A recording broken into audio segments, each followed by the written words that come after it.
Welcome back to another episode of Talk is Cheap Podcast. You know who I am. You know who he is. You should know who he is by now, too, at this point. We got G-Man behind the scenes. And we're doing something a little bit different. You know, we usually got artists. We done had a MMA fighter, but this is our first interview with a comedian. You know, go ahead and introduce yourself, brother. Yo, what up? Stand-up comedian Jerrel Beamon, bro. I'm happy to be here. It feels like I'm in a suburban trap house right now. That's about what it is. That's about what it is. Very odd place, but I like it. I like where I'm at. Yeah, little mix of both of us. Yeah. Little mix of both. Hey, y'all made sure the black dude was next to me to make me feel comfortable. Yeah, man. Yeah, That's man. it, We bro. gotta keep you away from that guy for sure. He scares the shit out of me. He looks like a can of tobacco dip. It was a person. Oh shit! Nah, my man. Thanks for having me, Kris. Yes, Kane. for sure, bro. Appreciate you for coming, bro. We started off crazy already, dude. I love it. I fucking love it. Oh, so let's start off in the beginning, right? So let's get a bit of your background, where you from, kind of the whole nine starting out. Yeah, man. From Dayton, Ohio, born and raised. Grew up like right off near Salem Avenue and Five Oaks. Okay. And went to school off Salem Avenue, Richard Allen Academy. They closed. They're on Philadelphia Drive now. So they hustled backwards, low key. They went to a worse spot, but still. I'm shocked they're still open. Shit. Yeah, right. I'm shocked they're still open. But and then high school went to school on Linden, private high school. Went to Carroll High School. Okay. So I got like the mix of both worlds of shit. You know what I mean? But then started stand up comedy. First time went up 16, and then started doing the clubs when I was 17, and now I'm here on the couch in the trap house. Yeah, so this is my question. Yeah, what's up? Have you always been funny? Like, did you know, like, okay, yeah, I could be a comedian, or you just became funny? Bruh, I guess I was. I was like, I didn't know it. Like, people would tell me, like, yo, you funny, but I wasn't trying to be funny. I just tell stories and shit or recap on shit as a kid, and they'd be like, yo, that's funny. But when I was 10, that's when I wanted to do stand-up. And that's when I was like, I gotta focus on being funny. Mm-hmm. But before it was just naturally. Yeah, everybody laughing, and you trying to be serious. Yeah, like trying to be serious, and they laugh. I'm like, fuck you laughing at? I'm serious right now. Yeah. I can relate to that. 100% can relate to that. 100%. But yeah, man, when I was 10, that's when I wanted to do stand-up comedy, though, man. It started at that age, bro. Right when I turned 10, I was like, I'm gonna be a comedian. And then you say 16 is when you got serious, or when you really when I got on stage. Okay. Serious was 17. Cause like when I was 10, I Googled how to do it, and it said you gotta be 18 to go to a club. And I was like, fuck, so how do I get good at it? Yeah. So I just go to school and just like be clowning. Cause like I was shy, but I started clowning. But 16 was when I entered the talent show. That's when Okay. won $100. Everybody else know. Oh shit. You won $100? Won $100. Oh, okay. Yeah. So y'all know what that means, right? He went to the talent show and he won. That means he's actually funny. Everybody was wanting it to be a bomb too. Yeah. That's how you know you really got talent, when everybody just wants you to lose. That's funny, so. And so, how would you say your first time on stage would have been? Man, first time was wild because it's not advisable how I did it. It was a talent show in front of 300 people, and most of them are like my peers and teachers and faculty. Right. So if it went terrible, nigga, that could have been a very traumatizing experience. Follows you for the rest of your life. For sure. Like, everybody would talk about it at the reunion and shit. Yeah. You know what I mean? Remember you did a talent show and you was not funny? Failed, nigga? Remember when you failed at that? Yeah, nah, but it went good. But I didn't have actual crafted jokes. It was just stories, but it hit. It was funny, but it was a story about my uncle teaching me how to drive. Like, and I almost killed somebody while driving, and that was like the little story. And like people would think it was funny, but it's like I would tell it. I'm like, nigga, what's funny? Yeah, I almost killed a homeless nigga. Almost went to jail, motherfucker. This ain't a joke, but everybody thought it was funny. So I ran that for the set and went over my time too. I was supposed to do 3 minutes. It was 7 minutes. I technically should have been disqualified, but the crowd liked me so much they knew if they didn't give it to me, they would have been like, man, Yeah, the crowd of people waiting for you. It went good, man. That gave me the the dopamine to keep I like chasing. that. If it would have been fucked up, I probably would have put it down for a while, bro. So now, what's something people misunderstand about being a comedian? Biggest thing people misunderstand about being a stand-up comic is like that they think comedians are like very like social, you know, like most comics like are pretty like introverted. Like I don't really like talking or going to parties all like that or being in the mix, you know what I mean? Like it'd be surprised. People be like, "Nigga, you a comedian?" I won't talk like that. Like, that's why I never thought I was that funny before I wanted to do stand-up. I was like the shy, like Jerrel, he's the shy, kind of smart, maybe you weird, you over there. Like they thought I was gonna be like a black school shooter. Like, it was like you weird, you know. But like I was funny, but I'm like to myself. Like I'm not the class clown where I like go crazy in class. I was more like if you was sitting next to me in class, you like get like you know. But that's how the biggest what was the question? Biggest misunderstanding, misconception. I already forgot what you said, but that's the answer. Type shit. Yeah, that's something I would think though. Honestly, I would think, you know, talkative, outgoing, you know, but so if you wasn't a comedian, you would be black school shooters, what you saying? Nah. I wasn't gonna be the black shooter, man. This is what people was thinking. Honestly, bro, most people thought before I wanted to do stand-up, they thought I was gonna like do like some shit like in politics or like be a lawyer or something. Okay. So you was that I was like type on the smart. books and shit. Okay. They just thought it was like a shooter shit because I was shy and smart. Yeah, that combination. I just had to make sure. I just had to make sure. But no, so you said that you found out you was naturally funny because nobody takes you serious when you was serious. Yeah. After you found out you was funny, is it somebody you looked up to in the comedy industry? Is it somebody you compare yourself to? Yeah, heavy, bro. It was off the rip. Like Dave Chappelle was a big influence. Shout out Dave. But I was big on like just even like cartoons as a kid. I was watching cartoons I shouldn't have been watching, like Family Guy, South Park, Boondocks. South Park was a big influence on it. South Park's actually the reason I do stand up was because like I asked my mom like for her anniversary with my dad. I'm like, yo, are you gonna like give him a blowjob? And I was like 10 years old. I was like, you gonna give him a blowjob? She's like, are you serious? Yeah, I was about to say, I got another reaction. I'm like, what's wrong? Why are you acting weird? You gonna give him a blowjob or what? What's the problem? She was pissed.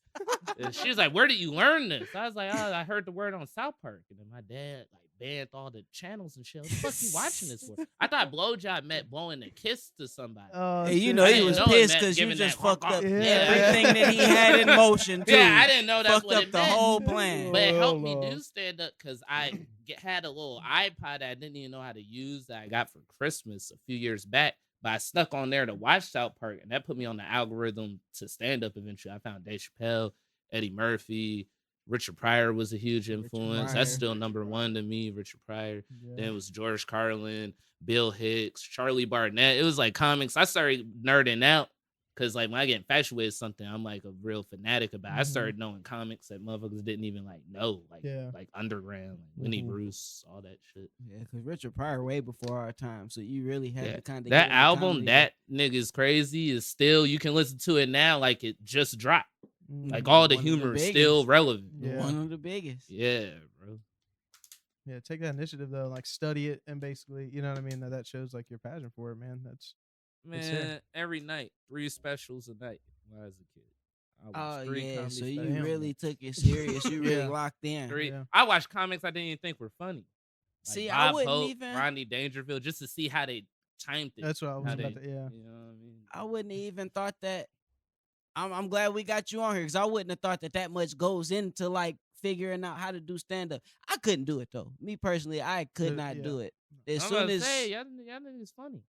One joke that doesn't get a laugh, and I'm crashing out. I'm diving off the stage. Offset style. You got to be able to not trip when the laughs don't happen, because that's a big process with this, like bombing. Yeah, that was one of the questions I have for you. Have you ever bombed? Yeah. Oh yeah. Every comedian's bombed. Anyone who's your favorite comedian, they fucking bomb. They still bomb now. Yeah. Should be brutal. Shit, I bombed actually a few weeks ago. It's been a minute. I was like, damn, nigga, I was due one. Like, It was half the crowd it was a corporate party. Oh, and shit. half the crowd was barely knew English. Oh man, how do I make y'all laugh? Oh. They would laugh, but I noticed they would laugh when I would come real animated on stage. Like you saw me at the funny bone. Like they would laugh when I was more moving, being goofy. But shit I was saying, they're like, what? We don't know what that is. I saw a girl in the back translating what I was saying to the two people sitting next to her. And they was probably back there. Like, crazy. Nigga, this ain't about to work. Like the biggest laugh I got was the energy of this room feels like a funeral for a guy that nobody likes. And that was the biggest that was the biggest laugh I got. Oh, we know what funerals are. Yeah, we know funerals. We know that. Yeah, that's like one of the things that, like, once you bomb, man, like, how do you like mentally come back from that? I mean, do you just sit there and you got to break it down and figure out, like, in the beginning, yeah. In the beginning, when a bomb happens, you learn way more from a bomb than killing. But the more and more you do it, it's kind of like just taking the good and the bad with it. You reassess, you just keep it going. It's like getting your ass kicked. Man. Yeah. I mean, ain't y'all ever got y'all ass kicked? For sure. Like whooped, like your ass beat. Yeah. Whoa, Tell the story. Tell the story. No, Damn, you said the story. We'll tell you off camera. Yeah, that's an off camera story. But not the point. Yeah, because sometimes you could beat a dude and just tell that they never got their ass whooped. Yeah. You could just tell because it's still that fear of like, what if I get knocked the fuck out by somebody, or they have arrogance. But bombing is like once you've been through it. Yeah. You're not scared by shit no more. I've had standing ovations and I've had motherfuckers throw shoes at me and shit. Nigga. Whoa. I've had it all. Throw shoes? Yeah, threw 4 times, same shoe. She kept picking it back up. Yeah, she wouldn't Was give she it up. drunk? Yes. Very. Okay. Grey Goose. Oh, Oh, that will do it. That will get a few shoes thrown at She you. was 74. I was like, God, like, shouldn't you be at a nursing home? She had an orthopedic slip in the shoe while throwing it, you know? Did she tuck the orthopedic slip back in and throw it every time? No. I tucked it back forward because I respect my elders. But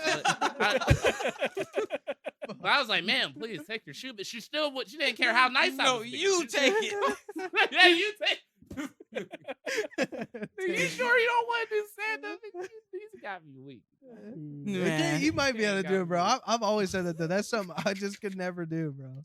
There's no way. I can see Kane doing it. I just think fast. I think fast. Yeah, you have to be That's all sharp, it really bro. is. I Like, think yeah. fast. It's I could never, bro. I could never. So okay, let's get into this. So I actually met you right at the Damon Darling show. Yep. Amazing fucking set, dude. You had me laughing my ass off the whole time. Appreciate it, gang. Appreciate it. I had to get you on here. I was like, dude, we have to do. Yeah, I remember when you messaged me. You got me feeling like somebody. Shit, from what I seen, she is somebody. 100%. 100%. So let's get into that a little bit. So how'd you end up linking up with Damon? Man, Damon's like a day one in it. Like when I started out, I was like 17, going on 18. And Damon had been doing it maybe about a year, and especially the local scene back then, it was very small. It's gotten bigger, but it's still kind of small now. But back then, it was very small, especially people taking it serious. And I was already hearing about him, and I was like, "Damn, I gotta check Damon out." And first time I saw him was at like a VFW show. I didn't even get to see him perform. He just looked like he wanted to get the fuck out of there. I was like, I can't talk to him here. You know, this is before he blew or anything. But I was like, I'll wait to talk to him. Met him at this club that's no longer open in Indianapolis, Crackers Comedy Club. Yes, that's the name of it. Crackers Comedy Club. It closed because it wasn't good. But it's where we met. We linked. He's like 15, 16 years older than me, but we always just vibed on the same type of humor. Yeah. He saw I was taking it serious. He always liked that I was young pursuing it because it was so many dudes that were like degenerates just around, like that were doing comedy just to party and fuck around. Yeah. So he was like always there. We would help each other out and just give each other advice and game. And he was on the content shit while I was more out and about just grinding, driving hours everywhere. He would do that. Like sometimes he would balance it with the content, but his situation was different. You know, nigga he says it in his set. 5 kids, mortgage. he had a deadline from his wife. Like, you got to make it. You know, when you got till 40 to make it. Is what she told me. Yeah. But niggas, like, I gotta rush and get it done. Yeah. I was like, well, I got time. So Yeah. I just took my time, and he always admired that, and I always admired his hustle on the content. So we was always just boys. You know Yeah, what I mean? that's It was dope, bro. cool. That's dope. So I say you done impressed me so far with just the stories you got. So I know you got a tour story. It ain't necessarily got to be on stage, but give us a tour story. Oh man, there's so many, man. It's The best one. The best one. I want to hear. Dude, that's what's cool. You put me on the tour after we linked at the Dayton Funny Bone. I always travel, but actually be on the national tour is like a different vibe of it. Like especially like the fans get so crazy. Like for him and me after they see us and shit. But I'll tell y'all this. This don't even got nothing to do with the fans. I'll tell y'all this, right? One time at a club I was at, I took an edible. Oh shit. Right, I took an edible, and it was very strong. The state we were in was very, very strong weed. But what made this edible exceptionally stronger was the fact that it was turns out it was like laced with PCP. Oh no! I still actually can't confirm that was the exact. But it was psychedelic as fuck. I was fucked up. Oh shit! I was all over the place, and I should have known something was wrong with it, because when I took it. It wasn't like when dude handed it to me, it wasn't in like a package or a container or nothing. It was like a raw, just edible by itself right out his pocket. Oh, like damn. Equipped with lint right from his raw hand. Pubic hairs and all type of shit. I had to blow the lint off it before I ate it. And I didn't ask how many milligrams. I ain't asked no questions. Nah, I didn't ask any questions, bro. Like, it was terrible. And then it put me on such a trip. Like, I started seeing things. I escaped my hotel room. I was running barefoot for like 4 hours outside. I woke up in the bush with thorns in my feet and shit. And in the middle of the trip, I saw the Care Bears and SpongeBob right in front of me. But not like the cartoon versions, like a live action version of them. Cringy. But I low key gave me some peace because I was like, "Yo, I know there's no way this is real, because they're right here. This gotta be a nightmare or a dream." Like, so I was a little bit at peace. Like, yo, I'm just sleeping right now. Yeah, just gotta survive the dream. I was tripping, and the wildest part of the story, a security guard at a hotel. I don't even know if this was the hotel I was at or a different hotel. That's how blacked out the trip was. But this guy was trying to stop me. Big 6'2" motherfucker, but the PCP gives you that superhuman strength. So, like, he couldn't stop me. He kept trying to knock me down. I was pushing him away and running off. I'm a really small guy. I don't know where the cameras point. My hand, I have very small hands. But I was like, I was pushing past him. And I thought he was trying to shoot me. He had no gun on I thought he had a gun. So when I thought he had the gun, I had these gray shorts. I took them off, and I swung them in the air, and I threw them off to the left because PCP brain made me think, oh, if I throw the shorts off over here, he'll think I'm the shorts, and he'll shoot the shorts first. And then I'll be able to run off and escape. Like, that's how bad it was, bro. But once I sobered up, shit got situated. My peoples came and got me straight, bro. I lost all my shit, ID, money. Through your shorts. My shorts. Yeah, they went your pockets. I lost it all, but nah, that taught me not to be taking the shit from church. That's actually when you use that as I smoke. I don't do nothing now. Like, when you saw my shit, I was like, you helped me get sober. That whole trip of that helped me like quit, bro. Cause like, even though it wasn't just weed, it had me thinking like anytime I would want to get high, I would. Now that I ask myself, I'll be like, well, what's the purpose? Okay. Like, that's all I'll just ask myself. Before, all the purpose was to feel good. But I'm like, well, shit, I could feel good doing a bunch of shit. You know what I mean? That ain't not nobody who's like into it. I just was thinking like, what's my purpose? Especially while I'm out doing business. Right. I'm on a tour. Right. You know what I mean? Fuck what did I need to do that for? That's a strong mind, though. Yeah, that's a strong mind sure, at the same time. I respect that a lot.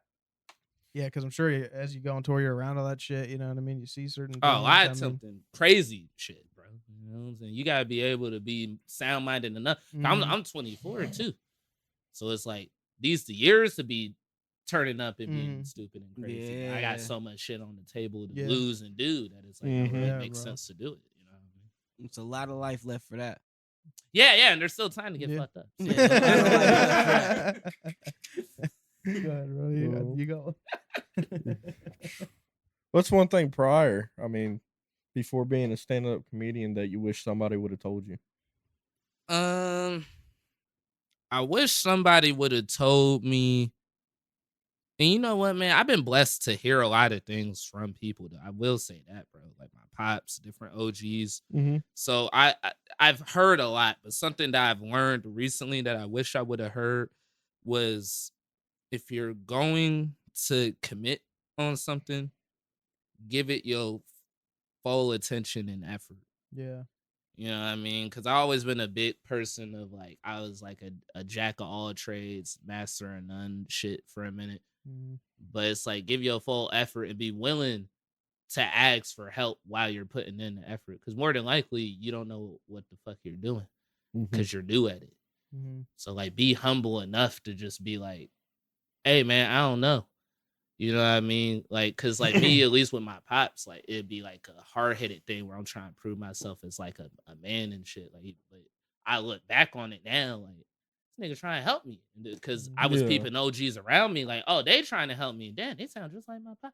Wait a minute. And then you start having a realization, like, nigga, I haven't been listening. Like, just take help, even if it ain't no shit that makes sense to you at the time. Just hear it out, and you don't know, it might resonate to you later. Yeah, you know what I mean? Because like, their intent is to help you. Don't act like motherfuckers is fighting you. That's your ego. So put your ego to the side. You know, I wish somebody would have told me that. Like, I be wouldn't have took PCP.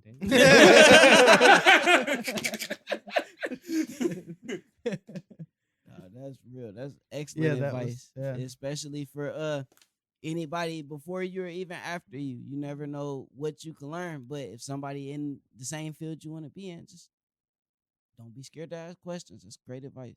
Yeah, bro. Don't be scared, man. Listen to that shit.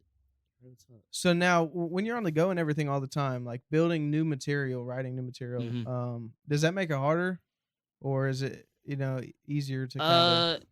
It actually makes it easier, only because to get through the juggling, the stress of all this shit, you gotta think, you gotta be real comedic, you gotta be funny and how you think of shit, because like the job of a stand-up is to see it in a way that nobody else really saw it. So like, the problem is though, some comics don't live life while they're out juggling everything. All they do is the shows. That's when you start hearing motherfuckers doing jokes like, so the other night I was at this show, or I was on the airplane, or like, man, you're not living. You know what I mean?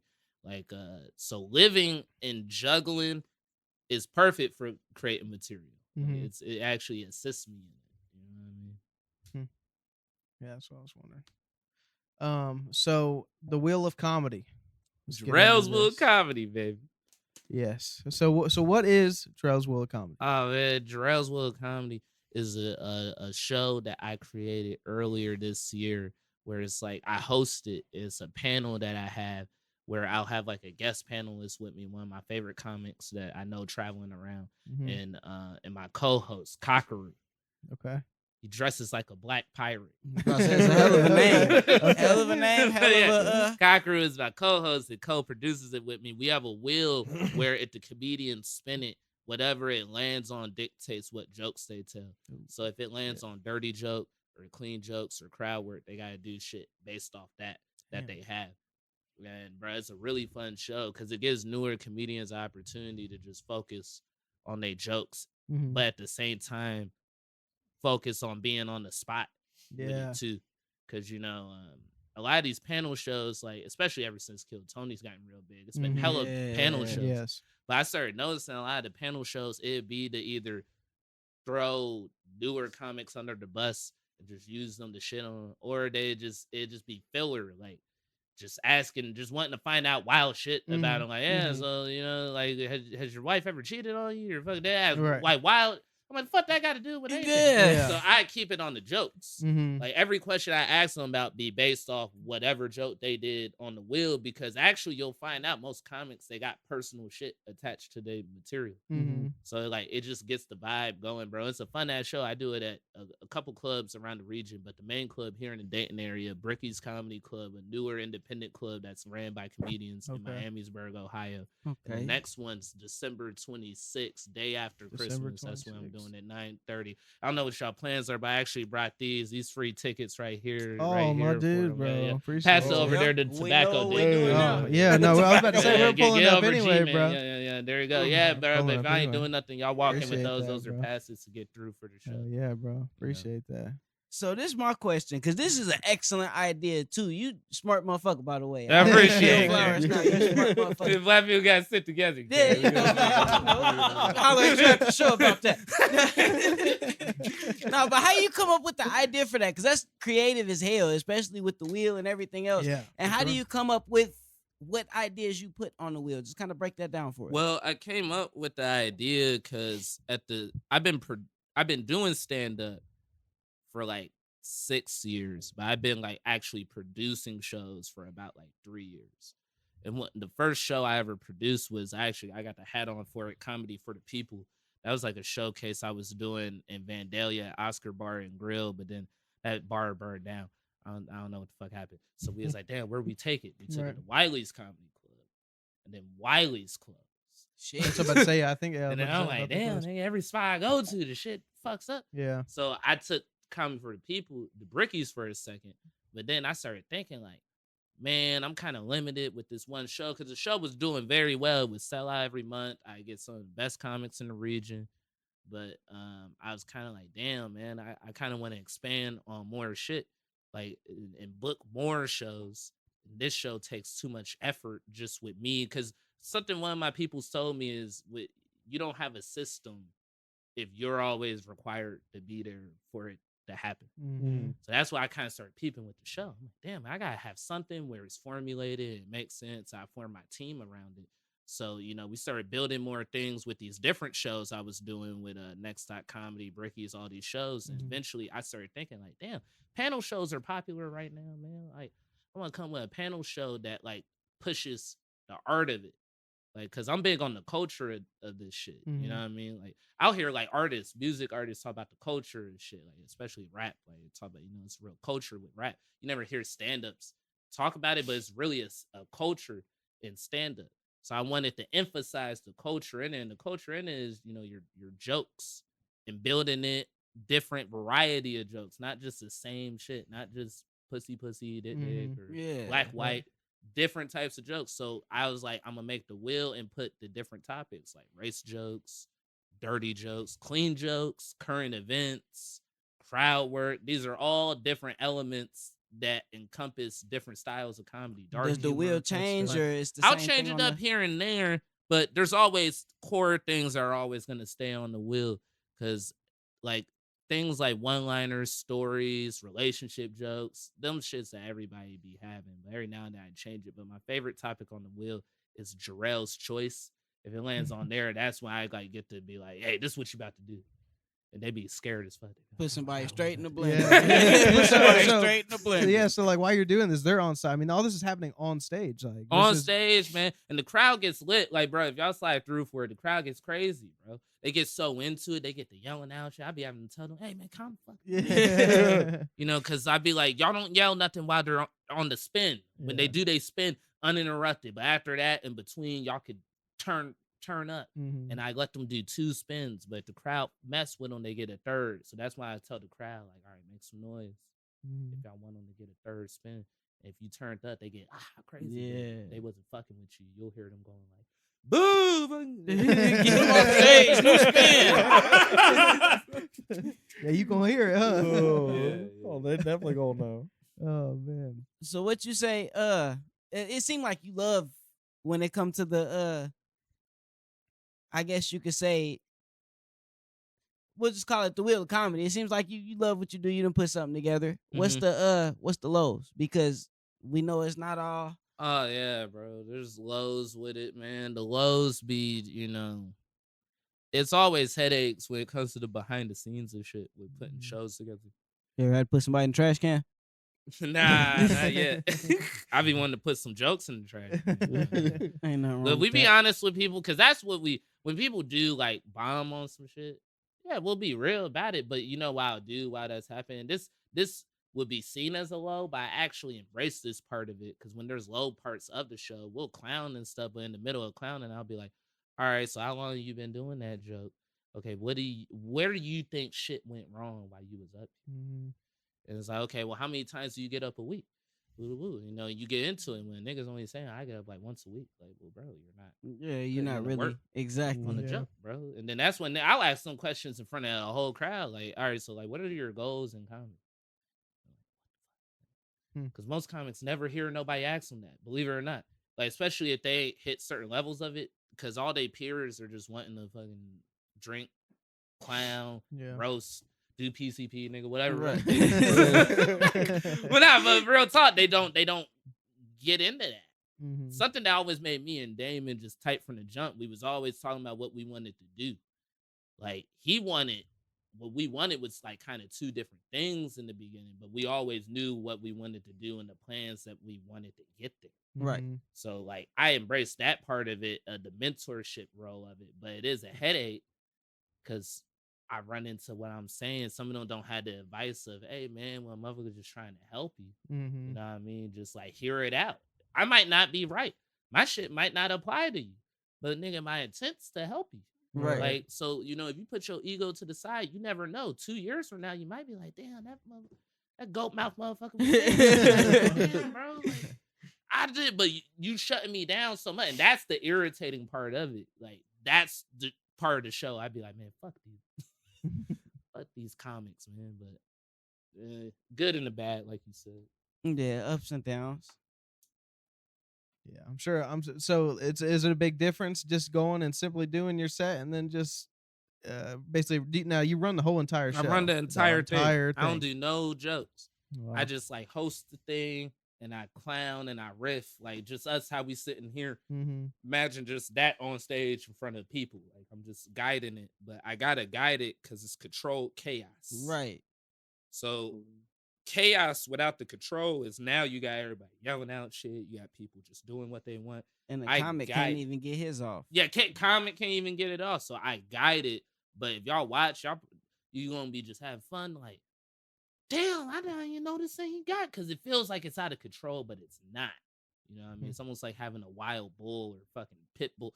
Like, you know, the pit bull listens to me. But if I fuck up, he gonna bite people. Oh man. Okay, do you have any weird like pre-show rituals? Is there anything you do before you go up on stage? The only weird thing I'll do is like pace a little bit. I'll kind of like pace around. Like I'll walk around. What's funny is people who attend comedy clubs enough notice that about comedians. So like they'll see you like pacing around, motherfucker, and tap you like, "Hey, you better go up." Like how you know that? Sometimes you be thinking like, oh, you every now and then, oh, I seen you before. Like that at the Damon show in Cincinnati, it was some people like, oh, I be seeing you at the Dayton Bone. Yeah. I'm like, oh yeah, I'm about to go up. But nah, no ones that ain't seen you before, but ask that, they know like, oh, you doing that pacing shit because you sing your head getting in the zone. Right. But that's my only ritual. Besides that, I just go up and just rock the shit. Just do it. Sure. So do you write your jokes or is it all? Yeah, I'll jot down shit. Man, I wish I was one of those comedians who could like really at this point in time, like in the day, sit at the desk and type shit out, like be a machine. Yeah. I wish. But I'm not really one of those type of comics, but my process does involve writing sometimes. Most of it though comes from me kind of like some shit happened. And I'm like, dang, what this happened? Or I like characterize shit and put like a story together. Or I'll like what I do, I'll journal shit. Like I'll journal a lot. Yeah. And like the journaling don't even be punchlines. It just be journaling my thoughts on shit. Either a topic or some shit that happened. And then I'll go back to it, read it, and then I'll be like, oh, here's the points that I had in it. Cause before stand-up, I was in like nerdy shit, like debate team, like student government and shit, and constitutional law stuff. So I was public speaking before stand-up. So my jokes. And like, even if you pay attention to me at like Liberty Funny Bone in Cincinnati, a lot of it is kind of like speech techniques and like preacher elements of it because my jokes are long. Like I do maybe in like a 15-minute set, I'll do maybe like 3 core jokes. Where like most comics, they'll have to do like 30 jokes or 40 different jokes. But it's because each bit kind of has its points and purposes. So that's kind of my process with the writing. So did you say it's like, because, when we think of like music, Lil Wayne wrote, and then he had that one album where he was just tearing everything out the notebook. You think you'll get to the point where you'll be able to come Lil Wayne with the jokes? Yeah, it'll be that, man. And the problem is, I tried to do that too early. I remember when I was doing it, it was starting to be too loose. That's when the lady threw the shoe at you. It was. That's when, like, I remember when I wasn't writing shit, bro. I just felt like I was starting to be like, some shit would stick, and then if it didn't stick, I wouldn't try to work on it. Okay. I would just be like, that shit didn't stick. Right. Leave it alone. The writing shit kind of helps me where I'll jot it down on the paper, and I'll be like, wait a minute, and I'll scratch this shit off. And be like, well, put that there. You know, it just helps me visually with it. But eventually, I can go. I'm gonna probably get it to a point where I'm just like, nah, nigga, we just gonna like kind of like how Biggie, like, and Jay-Z and like Wayne, like, you know, they just say it to themselves enough, boom, then clock it in the booth or some shit. I might do some shit like that eventually. But right now in my career, I do like the writing process of it. It helps me write jokes for other people too. I mean, because that's a part of this game too. You get motherfucking comics that be like, hey, nigga, like, I'm trying to buy some jokes. I never knew that. Be like, yeah. Wait, nigga. what? I Hold A on. lot of these niggas don't write that shit, bro.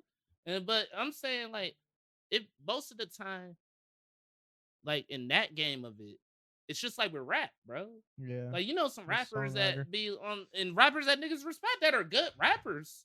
But you know what I mean? They low key got like some niggas 3 come to mind quick. Yeah, that's what I'm saying. Ain't no slight to shit, because I done had motherfuckers try to be like, hey, I'll sell you this. I'm like, I'm straight, bro. But you know, who knows? That's what I'm saying. Damn. A few years from now, shit, maybe I will be one of them niggas that's so busy that's like, oh, you gave me this shit. But most of the time, it ain't like people buy jokes. A lot of times they'll be like, comedians, we call it giving a tag. That's just like, I heard something in your set, and I'll just say like, oh man, you should say this on it too. That's normal. Everybody does that. But some niggas be like, nah, motherfucker, just like, I'll buy your joke. Or they'll just steal your shit. That happens all the time too. How you do with that? Yeah, How you does deal that with happen? that? That's Yeah, somebody stole one of my jokes before, but like it wasn't really working for them when they stole it. So then they kind of like stopped doing it. So I didn't run into. I know some people though. I know a guy, and ain't gonna be no names and shit, but I know a guy who had like a special like shot, and I'm not gonna say with what company, but he had a special shot, and a joke on that special went viral, like got millions of views, and then like the next week, fucking like Saturday Night Live had his joke. Wow. And a skit and everything, like down there verbatim and shit. And like, Wow. that's my joke. And then Saturday Night Live was the same people that rejected his packet to become a writer for the show. That's But even crazier. That's crazy. You know. So is it like a way you could sue somebody for that, or it's just it is what it is? The thing is, bro, jokes aren't copyrighted. You know what I mean? Tight. Because then also, and me and him talked about this too. Because I'm saying they stole it, but we talked about, we like, shit, we don't know. It could have been some parallel thinking shit. But it's like the timing of it, it's just odd. Like, yo, what the? Not buying you know that. what I mean? Like, but ain't much you can really do. Because let's say you start a precedent where you start copywriting jokes. That sets a messy, weird precedent where like now niggas can like own jokes, like songs. You know what I mean? Yeah. Now it's like a weird thing where like if you shoot something with a company, like you can probably like legally you can't do the shit again without them getting a piece on shit. Like stuff starts getting muddy to the point where comedians just self-police it for the most part. But theft is high though. Niggas still, it just is what it is. I write my stuff where it's so like core to me, where if you do jack it, like it's gonna look kind of too obvious because you gotta do it in my certain cadence. Cause like I said, I took it from like speech shit. Like before stand-up, I was watching like in my speech contests and shit. I'd be watching like, you know, like Malcolm X giving speeches online. I watch like Ronald Reagan doing speeches, Obama, Farrakhan. I just study their techniques, how they was speaking. So if you do steal my joke, you low key gonna be sounding how I sound. Yeah, so it'll be damn near obvious. Like this is mine. Cadence, movements, the whole. Yeah, night. you kind of got to do the move. Yeah, cause you see, you know, yeah, I'll bro, get like, it's like I don't see how anybody can replicate it, bro. He's fucking phenomenal. He really is. What is something you normally usually do after you get off stage? Normally drink, tell more jokes on the side. What I'll do right when I get off, I'll drink some water because I'll usually be thirsty. because I did a lot of yelling and shit. So immediately I look for like water. I already have it on the side. Like, all right, give me a little water, and then I'll just be like, all right, like, cool, it's over. Cause like I don't ever get nervous. I get more like, damn, like when can I do this shit? Like, when can I not like get it over with, but when can I like do it? So once it's over, drink the water, and then it's on to the next show I gotta do. Like sometimes I got multiple sets in one night. Like a big thing with Damon, like when I'm out on tour with him, or just even out on other shows, like I try to see as many other spots I can hit where I'm out. So like I featured for him once. It was like 300 people. There was an open mic at the same club upstairs with 40 people. Did that spot. Then I drove across town. It was like a show with like 30 people who did that shit. You know, you just hop around. You dedicated to the grind for real. Yep. I like that. Yeah, you gotta be, bro. You know what I mean? That's the culture of it. We use that part of it. It's not really fun no more, bro. You gotta like drop in and just hustle. You know, like y'all know Mark Norman is. Mark Norman, he's like a bigger comic. He plays like theaters now, but he came through to the club I was telling where I gave y'all the tickets to, Bricky's Comedy Club, just so he slid through after his theater show just to do 25 minutes. Damn. That money didn't do shit for him coming through, but he's like, oh man, let me tell these jokes. Shit looks like a great Wolf Lodge and shit. It looks like a weird spot, but he's like, it's 80 people here. I'm gonna try these jokes out. I just performed for like 1,100, but fuck it. I feel like the worst is practice. That's exactly. the thing. Like, Yeah. Yeah. Damn. That's wild. There's so much shit to comedy, bro. Yeah, it like intrigues me like so much, bro. Because I'm just like, it's just something I could never do, bro. It's wild to me. Yeah. It's crazy. See, it's crazy because it makes me think the opposite. Like maybe this is something I need to learn more about. Like it's starting to pique my interest for real. Yeah. Real, it's a whole process and culture to this shit, bro. It's something I've learned. Everything has that. Everything has a process and culture to it. Even if you don't even have no respect for it, you think it's simple. There's some sort of process and shit. There's someone right now who's the greatest janitor in the world. Because that nigga has some. He done heard from the OG janitors that's like, nah, youngin, you gotta wipe it this way. You know, we just look like, damn, this nigga cleaning a table. But 100%. To him, it's the cleanest table you gonna see. It's the cleanest table you gonna see in this bitch, man.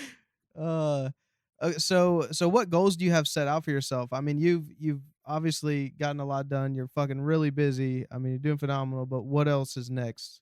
I want to keep wearing the producer hat in the game of it with booking. I definitely love that part of it. Things have been escalating more and more with that in good ways. Where communicating with not just comics, but even agents and different managers and aligning things. But I want to use those relationships to pivot into more shit with me.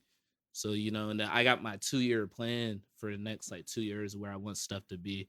And that a lot of that's involving content.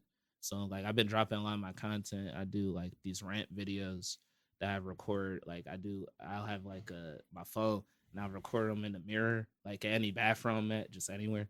I'll just like rant and do zoom in and jump cuts and shit. And the shit's been doing well for me. But on top of that, I'm trying to get like 3 specials locked in the next 2 years. And I'm shooting my first one. It's only going to be like 25, 30 minutes. But I'm shooting it next year, May 1st. Damn. Yeah, I'm shooting that with 4x3 Productions. And them some people that I met kind of back in the day doing shit. And, they've kept up with my journey and everything. They see me do more and more stuff.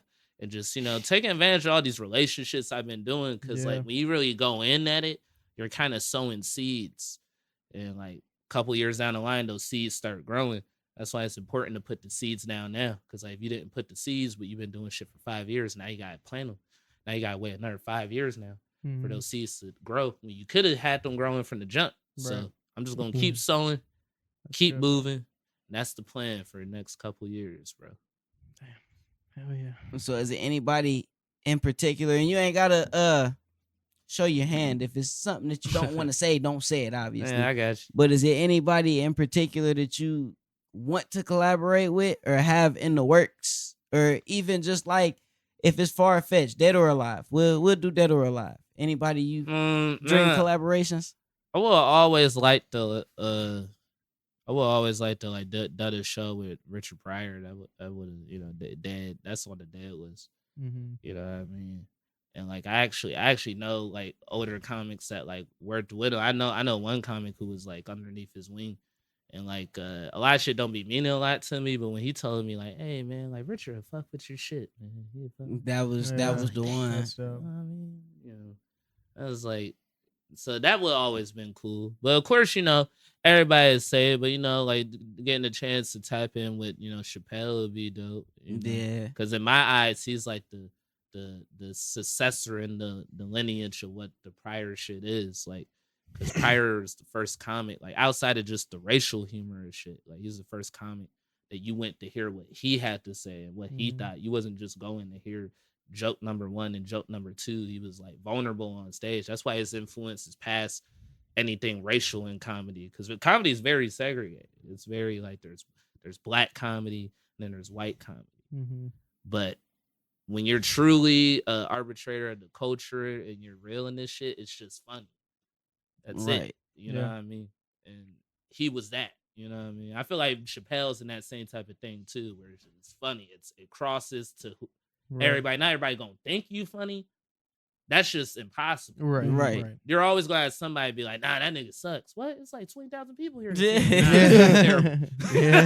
Never made me laugh. I mean, it'd be killing me when I hear people say that shit about guys like Kevin Hart and Chris Rock, Chappelle. You'll hear people say it. Yeah. So it's like if they can't get the stamp, nigga, no one's gonna ever get the 100% undeniable stamp.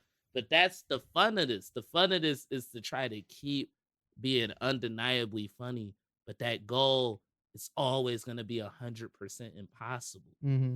But that's what's great about chasing it, because you just find your voice of funny. So that's why those are the 2 dudes on my list, like, because I feel like they achieved that. You know what I mean? Chappelle for sure. I ain't watched enough Richard Pryor to know, but I can say I grew up on Dave Chappelle, and that's somebody who I feel like has made everybody laugh at least once. Yeah, because he's authentic to what his voice is, bro. Like, he's not trying to do shit that he thinks people will think is funny. He's doing what's funny, like, to his perspective and him. Like, a Dave joke sounds like a Dave joke, like a Richard Pryor joke. The problem with Pryor right now is so many people copied them that, if you try to play that shit for just someone right now, they're gonna be like, "Oh, that sounds like so." Nigga, I heard that. Yeah, it's like, nigga, this was being done in 68. Before none of us thought of. And it's still no one's elevated the craft to a different step of universal vulnerability like he has, bro. Before him, it was not set up punch, impressions. He took it to like stories about me, everything that you see in the special now. Yeah. He took it to that. So, my goal would to be like, if I could figure out what's the next step. Right. I don't know what that'd be though. Just right now, 6 years in, but there gotta be something, because nigga, it's been 50 years of everyone copying this one nigga low key. Yeah. Hey, you be the one to figure it out. Yeah, I'm trying to figure it out. I was about to say, on top of that, with the whole goal, I was like, what is a goal you haven't hit yet that you're hungry for? Well, this is kind of a basic one, but I do want to get to a point where I'm headlining like A clubs. Okay. Because like there's tiers of clubs. Like I do headline, and that's what that's what I love about Damon, man. Every club we at, when managers are showing me love because I'm being respectful to the staff, I do well and everything. They'll be singing praises to him about me too, and he'll be like, it's crazy. This nigga's not even an opener, man. He's a headliner. Like I got him with me, rocks out. Because like there's shows where I do an hour 50 minutes, but they're in either like D rooms, like breweries and shit, or it's like C clubs, like smaller clubs that hold like maybe like 90 80 people. I do want to get to the point where I'm like headlining A clubs, like Funny Bones and Heliums and shit. But the grand goal that I still haven't grabbed yet that I want is to just be considered just one of the best to ever do this shit, bro. You know what I mean? I just want to. That's what the whole point of it was. Yeah. Like when I was 10, like I felt that. I was like, man, I really feel like I could be one of the best to ever do this shit. Like, I don't know when that'll happen, but that's definitely the goal of it. Whether it's the culture giving me that stamp or the fans, the people, or all of it. You know what I mean? Like I just. Well, I'm trying to do. We'll say here you get the talk is cheap stamp. Yeah. I can see you hitting that goal for sure. 100%, bro. So I'm gonna give you some time so you can shout out whatever you want to shout out. Whatever you're working on, got going on. Make sure I said it earlier, but December 26th, pop through for my show, Jerrel's World Comedy, man. Happens every month at Bricky's Comedy Club, but this month, man, we're doing the day after Christmas. It's an extra celebration to attach to your Christmas. So, if you got family in town and shit, let them slide through, check out the show. I'm also doing Jerrel's World Comedy in Columbus, Ohio, as well, January 9th at the Attic Comedy Club, one of my favorite comedy clubs in the country. Gotta come through there. And then on top of that, man, just keep up with me on social media. I post all my content on my link tree in my bio is links to all my comedy shows. So you can purchase tickets to wherever I'm at. I'm on tour, currently with Damon Darling, but I'm doing shows all on top of that as well. So, just try to catch me where you can. Yeah. Until it's too expensive, nigga. That's 100%, bro. Yeah, all the social links will be down in the bio. Make sure you like, comment, subscribe. The whole 9. Thank you, brother. Appreciate it. This is fucking awesome. Appreciate it. Yeah, we gotta sit together. Yeah. Boom. I'm fist bumping tobacco dip from across. All right, y'all. Thank you guys for watching.